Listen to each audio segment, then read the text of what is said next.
Hello, and welcome to another episode of Untraditionally Traditional, a podcast with me, Brittany Duncan, a millennial homemaker. Join me each week as I share all the things I've learned that make keeping your home, garden, and life running smoothly, all while working.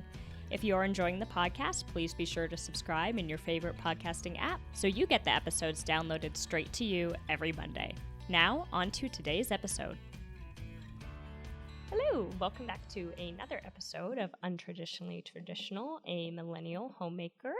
This is Brittany Duncan, and I hope that everybody had a fantastic weekend and either relaxed fully or got a lot accomplished, depending what you wanted your journey to be. Today, I want to talk a little bit about finding your style and clothing, closets, accessorizing, all that fun stuff. I think as homemakers, and granted, this podcast is geared towards a different kind of homemaker who is still having to live choosing to work and, do all the normal society things. So we are in and out of the home, I would say. I think traditionally when people think of homemaker, they think of like prairie dresses and aprons, which is totally cool. I mean, I don't know. In some kind of way, I'm like, I could get down with the prairie dress every day, maybe. But that is not my life. And so I'm going to talk a little bit about finding your style and, feeling good in what you wear, being different, that kind of thing, because I think it can be difficult, especially when you have multiple identities. It's, style in a lot of ways, like can either put you into a box if you let it, or just be endless impossibilities. And I was talking with a friend the other day that was like, I haven't found, quote, my style, is what she was saying. And I had said, when I think about it, I think I have two styles. And I should say it's like two main styles. Like one of them is kind of what I would consider like old Southern, a little bit preppier, a little more girly, that kind of style, traditional patterns, traditional cuts of clothing. But the other style that I'm very drawn to and have a lot of pieces for is a like Western style. We live here in Idaho. We go up to Stanley a lot. When I'm in Stanley, I love to break out some of my cool Western pieces and use them. So those are two very different vibes, and I'm okay with that. And I think that's going to be my first piece of advice to you is don't try and put yourself into a box. Like if you have 2, 3, 4 kind of style categories that you feel fit you and you feel good in and you love, you don't have to get rid of 3 of them and choose one. We have the beauty of being able to dress ourselves every day. But if you have 4 different styles, if you're not careful, pretty quickly that can add up financially. So my piece of advice, and when I was looking at my closet and kind of thinking about my style, I have a lot of pieces that overlap between multiple styles. And I think that this is really important to invest in quality basics. So, for example, jeans. Jeans can go either way. I can wear jeans with a top that has ruffles on it in a twill pattern and be more of my, old Southern style, or I can wear jeans with a flannel and a denim jacket and throw on some boots and a hat, and I am in my Western style. Having quality basics. So jeans are worth investing in my opinion. Cheap jeans, they don't feel good. They just don't have the same kind of quality. They don't last as long. The fit doesn't stay the same. Y'all know what I'm talking about, where you, feel like you have to wash your jeans again to get them to like tighten up. And you know what? I'll throw in a caveat there. I get most of my jeans from J. Crew, so They're kind of like that medium price point, I would say. I'm not getting them at Target, but I'm also not spending $200 on jeans. And they every now and then will loosen up, and that's like part of real denim. But they do feel better, and I think it takes longer than the Target jeans. That being said, an old pair of my jeans that I loved was from Target. So finding those pieces that you love, the good basics. So jeans in different cuts, I think, are an ideal basic. Having a multitude of tops in basic colors. I love turtlenecks in the winter. I have a ton of them. I have like a section of turtlenecks in my closet, and I've got them in gray, black, white, maroon. And then I have some fun ones that have some pattern to it, and like a hot pink one that has like a ruffle collar and sleeves. But those, the white, the gray, the black, the maroon, those are basic colors that can really swing either way depending what I'm feeling that day. Sweaters can be the same in terms of, the basic color, some traditional cuts that you can dress up. So that's my first recommendation is, pull out the pieces that you feel good in, that fit well, are good quality. They don't have stains. If they've got stains, put them in Donate. I did an episode about a capsule wardrobe, and I'll link that in the show notes. But that episode talks about, the quality over quantity and getting your closet to a capsule point where everything kind of flows and you have the pieces. When you look in there, it's like anything in there you can pull out, wear, and feel good in. And I think that's important. So you only need like a couple gardening shirts. You only need a couple pair of pants to paint in. How often are you painting? I mean, if you're a painter, caveat to you. But otherwise, you don't need a bunch of old free t-shirts that were given to you at 5Ks 10 years ago that, oh, well, I could use this for gardening. Nope, get rid of them. Just get a couple. And then once you've got those basic pieces, the way that I like to fall into my style is through accessorizing. And I think it is a easy way to try out trends without contributing to waste. There's so much, like, you hear about fast fashion all the time, right? The new style, you buy it, you wear it for a year, and then it either wasn't great quality and you need to retire it, or it's gone out of style again and you want to donate it. Accessorizing allows you to kind of dip your toe into that style without adding more clothing waste. So I love jewelry. I inherited my grandmother's jewelry collection when she passed, and she was an accessorizing master. She had tons of jewelry, tons of scarves. That's where my love of scarves comes from, is my maternal grandmother, Joan. And all her jewelry. I remember as a little girl, every time I go to her house, I'd want to look at her jewelry with her. And so we'd sit on the bed and she'd pull out a case. She used tackle boxes to like store her jewelry in, which is actually genius because it has all the little compartments and keeps it all. And she'd put, little like tissues in each compartment, so everything was like nice and protected. And that's what we would do is, she'd pull out a different case and we'd go and look at all the things and she'd tell me where she got them and, why it is a special piece or, how she likes to use it. And so it was like really special memories for me. And I have all that jewelry now, and some of it is fine, but the majority of it is like costume jewelry. And I will say that vintage costume jewelry is really great quality. Like some of the older costume jewelry, I mean, it'll last forever. It looks great. They're made really well. A lot of them are made with like semi-precious stones that would be more expensive now, but back in the day weren't crazy. So I have all her jewelry. And then because of those memories and the love that I had, also collect jewelry. Some of it, again, is fine, and others I got at the, a thrift store for $1.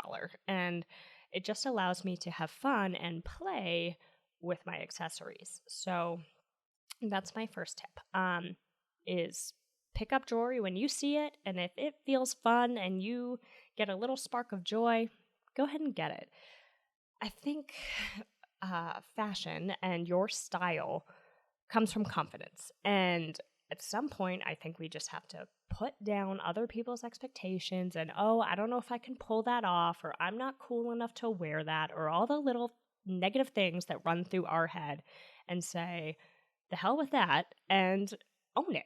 I have kind of stepped into that a little bit more I'd say these last 2 years. Like, I've kind of stopped caring what other people think, and just doing it. And you'd be amazed, like, that's when I get compliments, is like something that I wasn't sure about and decided to buy or to wear, and wore it confidently. And that's when someone will be like, oh my gosh, I love your outfit, or you look so great, or whatever they say that makes me feel really good, because I took a risk and owned it. So don't worry about what other people think. Dress for you. That's all that matters. And feel good in your clothes. Have fun. Accessorizing is like a way to personalize yourself and stand out. So in addition to jewelry, I love scarves. Also from my grandmother, we do the same thing. She had tons and tons of scarves, which I also inherited. And all different lengths and cuts and styles. So if you look up on Pinterest different scarf tying, you'd be amazed what you can do with scarves. And I pick those up at thrift stores or Goodwill all the time. I do look for like better quality ones. I don't love like the polyester. As you start to collect them, you'll be able to like feel what feels like quality or not.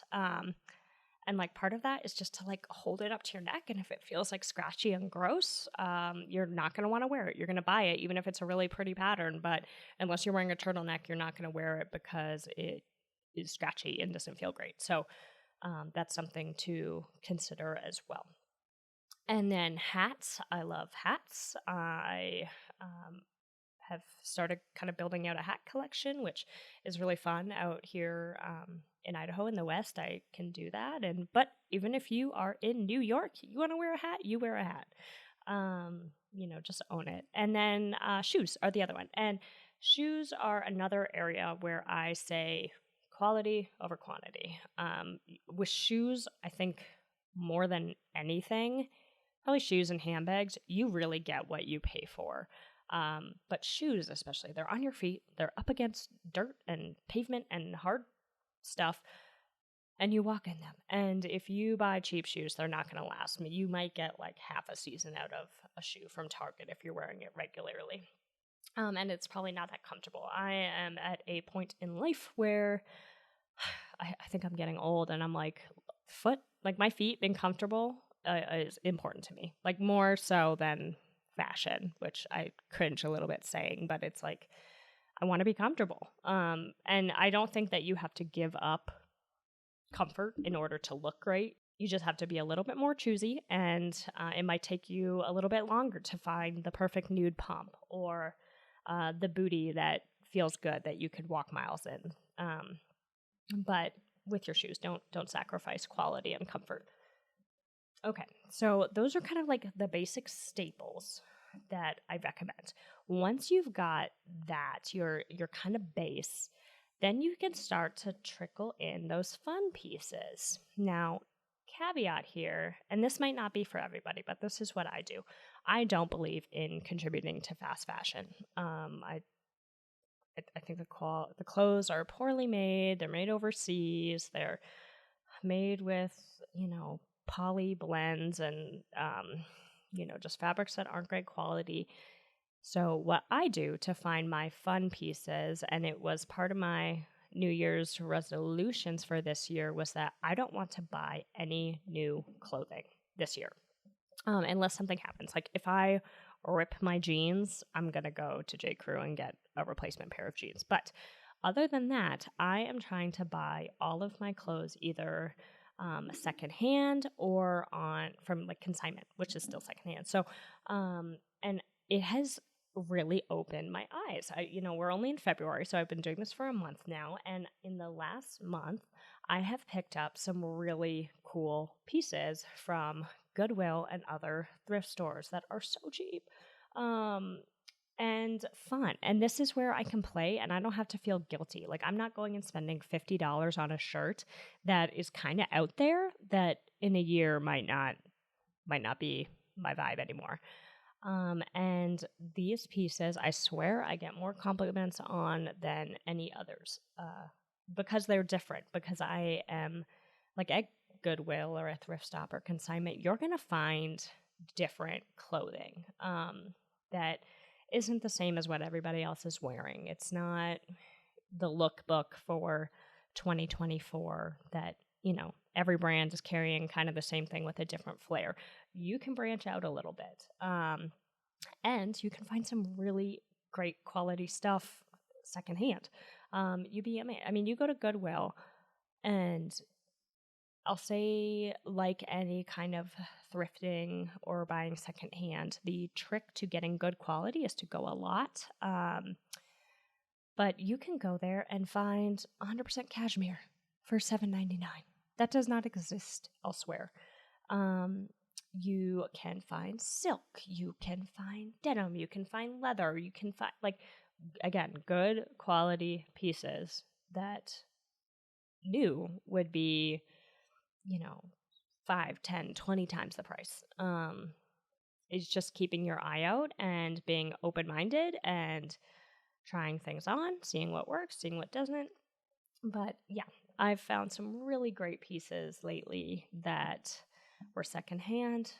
I mean, honestly, the ones I'm thinking about, I've got probably 5 new pieces in the last month, and all of them were under $10. And I would say that all of them would be in the $50 to $150 range new. I got this one really pretty tweed jacket from J. Crew that I've seen that jacket before. I know that new it's over $100. A beautiful silk dress that is from a European brand. Can't wait for summer to wear it. Honestly, it's so pretty. And some other things. So that's my tip is get your basics. Don't sacrifice quality on the basics. Accessorize, and then shop secondhand or consignment for those fun pieces. And that way you're not contributing to fast fashion. If you wear them for a season and then decide to donate them again, your loss is minimal, and it just opens you up to different possibilities when it comes to style. So I'd love to know what your favorite finds have been. Or if you have a fashion hack when I post this episode on Instagram today, go over there and comment what your favorite thrift find has been, or if you have a fashion tip that we can all learn from. But more than anything, ladies, gentlemen, if you're listening, do not put yourself into a box because of what you think other people think about you. You are cool enough to wear what you want, and you can do whatever you want. You can buy whatever you want. If you own it and wear it confidently and you feel good in it, it doesn't matter what anybody else thinks. Just be you. Have fun. Clothing is an expression of yourself, how you're feeling. And we don't all feel the same every single day. We are not the same person every single day. Sometimes I'm athletic Brit. Sometimes I am tired Brit and I'm in my sweats. Sometimes I'm Western Brit and I'm wearing a Canadian tuxedo and rocking it. And sometimes I am old Southern Brit and I have on a 3/4 length skirt with a beautiful blouse and matching headband. Okay. I can do all those things, and that's okay. the Western police are not coming for me and being like, whoa, hold on. You can't wear denim and wear gingham. You gotta choose, lady. No one's doing that. Okay, it's really only you that is thinking about this. So let it go. Have fun. Go shopping. Get yourself some good basics, and then for the rest, shop secondhand or consignment and get those fun pieces. Okay, everybody, I hope that's helpful, and I will see you back here on Friday. Thank you for listening to this episode of Untraditionally Traditional. If you enjoy the podcast, please share it with those special people who would love it too, and write a review. For more tips and photos of my home and garden, follow Untraditionally Traditional Pod on Instagram. Until next week, let's continue to make our homes places of joy and service to ourselves and those we share them with.